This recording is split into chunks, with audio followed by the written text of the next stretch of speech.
welcome to Senior Marketing Specialist update video on the recent changes to the MCMAC. I'm joined here by our Compliance Officer, Chalen Jackson. Let's start with number one. What is the MCMAC?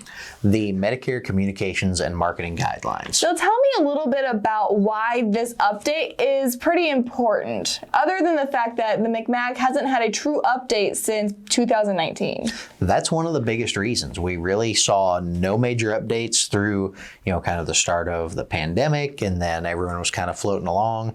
But after a year of huge increases in complaints, it was very clear that there needed to be some changes, some clarifications. So these updates provided some major clarity to a couple key areas, including one we're going to talk about today. And clarity, and just to say that there's not a lot that really changed, but I guess you could say a lot of gray area was really cleared up. Absolutely. So let's start off with, again, for the most part, it was pretty subtle stuff, just more clarity, but something that does really affect our agents and really affect our consumers is essentially what happens to, I guess you could say, compensation or really gifts. Now, we all know traditionally it's been, gifts been allowed to consumers on a $15 per consumer basis, but there was a little bit of confusion there because at one point there was a rule that said it couldn't be anything of cash value, like gift cards and things like that. People kind of skirted the rules. So Chalen, do you mind letting me know exactly what can an agent do as far as those $15 gifts are concerned? Absolutely. So this is really probably the biggest news that came out of these MCMG updates back in February.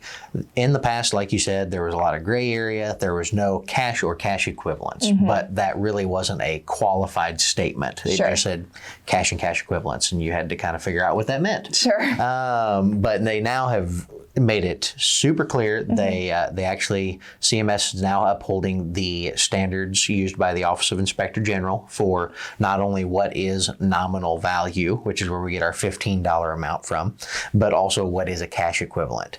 And they've basically codified it as a gift card that is like a Visa gift card, so a true cash equivalent. You could spend it on anything you want, or a gift card to a broad-ranging retailer, an Amazon, a Walmart, a Target, that sells a wide variety of goods. Those would be considered cash equivalents and are still prohibited as client gifts. So what they are now allowing, or always did but have now clarified, are gift cards still meeting the $15 guidelines that are for a limited scope of goods or services. So Visa gift card, no go. A gift card to the local sandwich shop or to a local gift shop, something like that, definitely on the table now. Very clear that this is definitely prohibited as, permitted as a gift.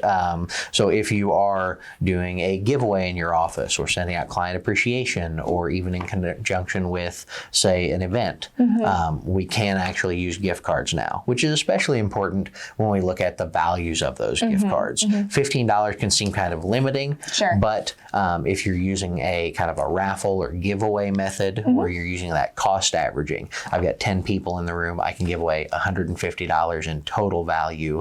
That opens up a lot of doors for partnering with local businesses and helping get folks valuable prizes that they may be interested in. So just to clarify that again, because I think that's really important, even if $15 isn't what a lot of people consider a ton of money, which is the metric version of how you measure money. Absolutely. I would say that, again, if you're expecting 10 people to be in a seminar, if you're going to an event and expecting 100 people, then you do 15 times the amount of people, and then you can give away one large prize as long as you can justify that many people are in the room.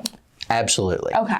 Now let's go into, again, I think this does, anytime that CMS comes up with rules and updates, agents get a little pushbacky because they're having somebody say, you can't do this. But this actually opens up a ton of opportunity for our agents. And I think one of the biggest opportunity it does open to is that local networking. Absolutely. Is going to your local vendors and going to local people who, like local gyms, going to different pharmacies, going to places where you can actually network with them, give away and say, either buy gift cards or ask for them to sponsor gift cards or coupons and things like that to say, I'm going to be promoting your services to my clientele. Let's work together on this. Yeah, and there's a couple key things to remember with that. One, if we are looking at that kind of cost averaging strategy for, a little bit larger dollar value gift cards, that's absolutely okay. But if we are going to partner with those local businesses, a key thing to remember is the dollar amount that matters is the retail value of that item or gift card, not what you paid for it. That's a very good point. If the sandwich shop down the street says, yeah, you buy 10, $15 gift cards, I'll give them to you for $10 a piece, it doesn't matter that you only paid $10 a piece for them.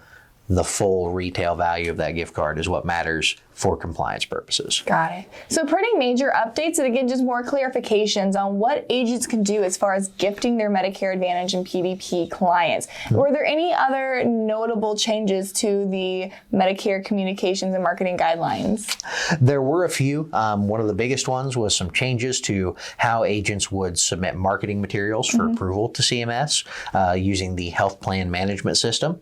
So traditionally, those had to basically go through a carrier. Middle of last year, they changed it to where a carrier does not have to directly sponsor a piece of marketing. Interesting. But they have now changed it to where at least one carrier does have to sign on to that marketing piece, kind of sponsor it, so to speak. But the general process has changed. Most agents out in the field do not have access to the health plan management system to directly submit marketing materials. So I won't go into the details of that process. But if you do have materials that need submitted, we can absolutely help with that. As a key partner with a lot of the major carriers, we have access to the health plan management system and can submit things on your behalf. Beautiful.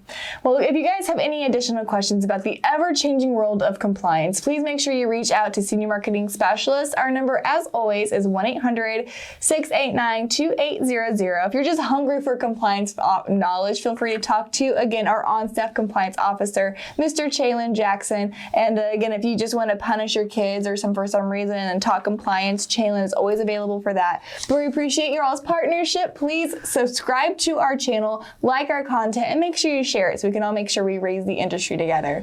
Until next time, guys, thank you so much.